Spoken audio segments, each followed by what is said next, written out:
بسم اللہ الرحمن الرحیم۔ ناظرین کرام، انسان کو نصیب کا ملتا ہے یا محنت کا؟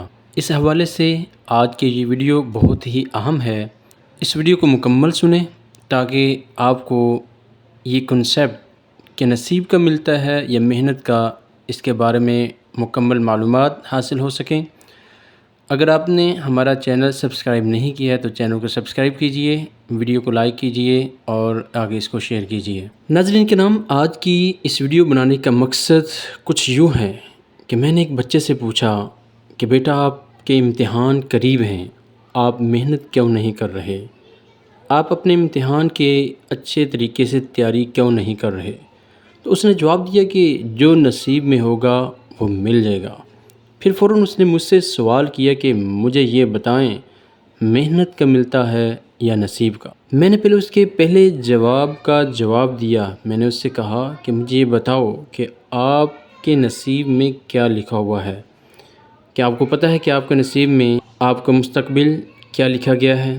اس نے نہیں میں جواب دیا۔ ناظرین کرام، یہ ہمارے معاشرے کی بد نصیبی ہے کہ بہت سے ہمارے بچے اور نوجوان اس وجہ سے محنت نہیں کرتے کہ جو نصیب میں لکھا ہے وہ مل جائے گا، حالانکہ وہ اس جواب سے عاری ہیں، لا علم ہیں، ان کو یہ پتہ بھی نہیں کہ ان کے نصیب میں کیا لکھا ہوا ہے۔ ناظرین کرام، انبیاء علیہ الصلوۃ والسلام کی زندگی کے واقعات ہمیں اس بات کا درس دیتے ہیں کہ انہوں نے محنت کی، کتنی سخت محنت کی، لوگوں تک اللہ کے پیغام کو پہنچانے کے لیے، اللہ کے احکام کو بتانے کے لیے کس طرح انہوں نے محنت، جدوجہد اور کوشش کی۔ اس طرح ہمارے پیارے نبی جناب محمد صلی اللہ علیہ وسلم نے اپنی پوری زندگی دین اسلام کی اشاعت میں سخت محنت کر کے ہمیں محنت کرنے کا بہترین لیسن دیا ہے۔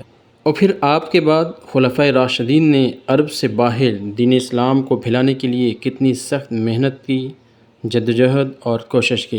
خلیفہ ثانی حضرت عمر رضی اللہ تعالیٰ نے 22 لاکھ مربع میل پر حکومت کی۔ اگر یہ پاک ہستیاں چاہتی تو اپنے اپنے گھروں میں بیٹھ کر اچھے نصیب کی امید لگا کر بیٹھے رہتے، لیکن ان کے سامنے بڑے بڑے مقاصد تھے اور اپنے ان مقاصد کے حصول میں انہوں نے سخت محنت کی، کیونکہ اللہ تعالیٰ نے ان کو جو صلاحیتیں دی تھیں ان کا تقاضا ہی یہی تھا کہ وہ ان کو استعمال میں لا کر اپنے لیے مفید بنائیں، لوگوں کے لیے مفید بنائیں۔ یاد رکھیے، جو لوگ محنت نہیں کرتے اور نصیب کا ملنے کی امید رکھے ہوتے ہیں، یقیناً ان کے سامنے کوئی بڑے مقاصد نہیں ہوتے۔ اگر اللہ تعالیٰ نے انسان کو مختلف صلاحیتیں اور ایبلٹیز دی ہیں تو اس انسان کو چاہیے کہ اپنا اور ایک ان صلاحیتوں سے محروم انسان میں فرق کرے، ان صلاحیتوں کو استعمال میں لا کر اپنے لیے مفید بنائے۔ یہ بات درست ہے کہ اللہ تعالیٰ نے نصیب یعنی تقدیر کو لکھ دیا ہے، جیسے کہ حدیث مبارکہ میں ہے کہ عبداللہ بن عمر بن عاص رضی اللہ تعالیٰ سے روایت ہے، کہتے ہیں کہ میں نے رسول اللہ صلی اللہ علیہ وسلم کو فرماتے ہوئے سنا، آپ صلی اللہ علیہ وسلم فرما رہے تھے، اللہ تعالیٰ نے آسمان و زمین کی تخلیق سے 50,000 سال پہلے تمام مخلوقات کی تقدیریں لکھ دی تھیں۔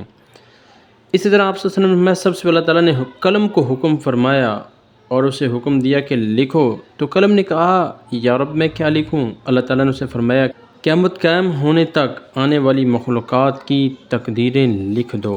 ناظرین کرام، چونکہ ہمیں یہ معلوم نہیں کہ ہماری تقدیر میں کیا لکھا ہے، اس لیے ہمیں چاہیے کہ اگر اللہ تعالیٰ نے ہمیں عقل، فہم، شعور کے ساتھ ساتھ ہاتھ، پاؤں، زبان، کان اور آنکھیں دی ہیں تو ان تمام نعمتوں کا تقاضا یہ ہے کہ ہم ان کو استعمال میں لا کر اپنے لیے مفید بنا لیں، یعنی سعی، جدوجہد، کوشش اور محنت کریں۔ ہو سکتا ہے کہ ہماری تقدیر میں یہی لکھا ہو کہ فلاں نعمت آپ کو زیادہ محنت سے ملے گی اور فلاں نعمت آپ کو کم محنت سے ملے گی، اور یہ بھی ہو سکتا ہے کہ بغیر محنت کے بھی مل جائے، لیکن چونکہ ہم اپنے نصیب اور تقدیر سے لا علم ہیں، اس لیے اگر اللہ تعالیٰ نے ہمیں محنت کرنے کی طاقت اور صلاحیتیں دی ہیں تو ہمیں اپنے مقاصد کے حصول کے لیے محنت کرنی چاہیے، کیونکہ محنت سے ملنے والا ہی نصیب کا ملنے والا ہوتا ہے۔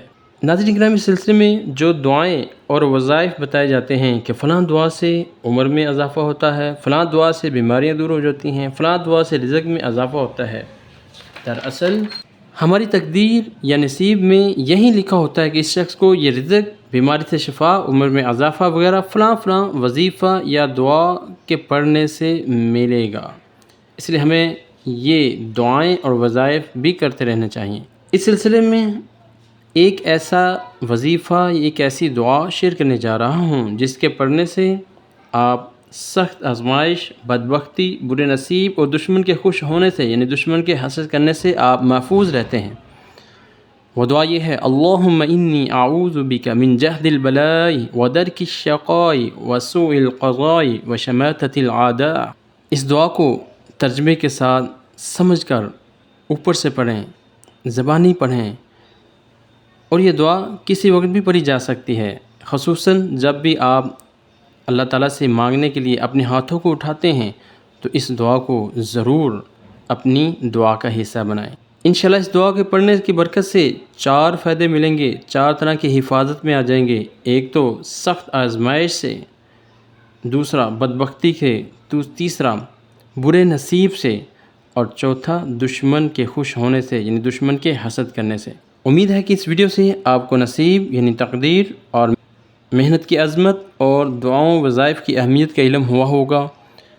یقیناً آپ کے علم میں یہ ایک خوبصورت اضافہ ہوا ہوگا، تو اس ویڈیو کو آگے شیئر کیجیے۔